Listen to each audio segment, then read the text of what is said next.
Welcome to Anjana Thanki's kitchen. ધોમ ધકતો તાપ હોય અને એમાં કોઈ આપણે એમ કહે ને કે ચાલો થોડુંક ઠંડુ પીએ કંઈક, અને જો એમાં મીઠી લસ્સીની વાત આવી જાય ને તો ભાઈ બધોય તાપ ને તડકો ને બધુંય સાઈડ અને મીઠી લસ્સી જ સામે દેખાય. અને આજે આપણે બનાવવાના છે મલાઈવાળી મીઠી લસ્સી. તો એના માટે આપણે 200 થી 250 ગ્રામ જેટલું બહુ પાણી ન હોય અને થોડુંક મોડું દહીં હોય ને એવું લીધું છે. સાથે લીધી છે દળેલી ખાંડ, જેથી કરીને ઇન્સ્ટન્ટ બની શકે. તો આ 250 ગ્રામ દહીં હોય ને તો આપણે 50 થી 60 ગ્રામ ખાંડ નાખવાની છે.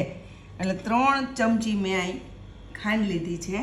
હવે આપણે આને સારી રીતે મિક્સ કરી લેશું. એકદમ સરસ દહીં છે ને ભાંગી જવું જોઈએ અને એકરસ થઈ જવું જોઈએ. જો સરસ આવી રીતે મિક્સ થઈ ગયું છે.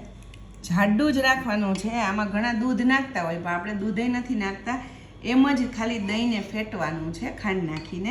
હવે મેં લીધું છે ક્રીમ, કેમ કે અહીંયા આપણે ફ્રેશ મલાઈ તો અમને મળતી નથી, પણ જો ફ્રેશ મલાઈ તમારી પાસે હોય ને તો એ બેસ્ટ. એ આપણે થોડીક નાખવાની છે, 1 ચમચી, અને એને ખાલી આવી રીતે જ મિક્સ કરવાનું છે. મલાઈને તોડી નથી નાખવાની. આપણે જ્યારે લસ્સી પીએ ને ત્યારે ક્યાંક ક્યાંક મલાઈનો બાઈટ આવવો જોઈએ, એટલી મસ્ત લાગશે ને. તો આને સરસ આવી રીતે હલાવી લઈએ.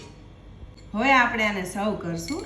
થોડાક ડ્રાય ફ્રૂટ ક્રશ કરીને લીધા છે, અને સૌથી પહેલાં આપણે ગ્લાસમાં લેશું. માટીનો ગ્લાસ હોય તો બેસ્ટ, અને બાકી કોઈ પણ ગ્લાસ ચાલે. થોડીક મલાઈ આપણે નાખશું, 1 ચમચી જેટલી.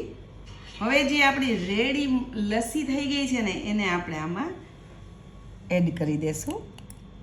ફરી પાછી 1 ચમચી મલાઈ આની ઉપર, થોડાક ડ્રાય ફ્રૂટ. અત્યારે આપણે આમાં કોઈ પણ જાતનો ફ્લેવર એડ કર્યો નથી. 50 જાતની લસ્સી બને, તમે આમાં કોઈ પણ ફ્લેવર એડ કરી શકો. તો ભાઈ લાજવાબ અને ઓરિજિનલ ટેસ્ટ જે લસ્સીનો છે ને એ આમાં આવશે. અને આ તો એટલું ઠંડુ ઠંડુ છે ને કે અત્યારે જોતાં જ આમ મોંમાં પાણી આવી જાય. અને તમે ભાઈ જલ્દીથી બનાવી નાખો એકદમ ફ્રેશ મલાઈ લસ્સી. મારી તો ફેવરિટ આ ઓરિજિનલ છે. તમારી કઈ છે ને જરૂરથી કમેન્ટ કરજો.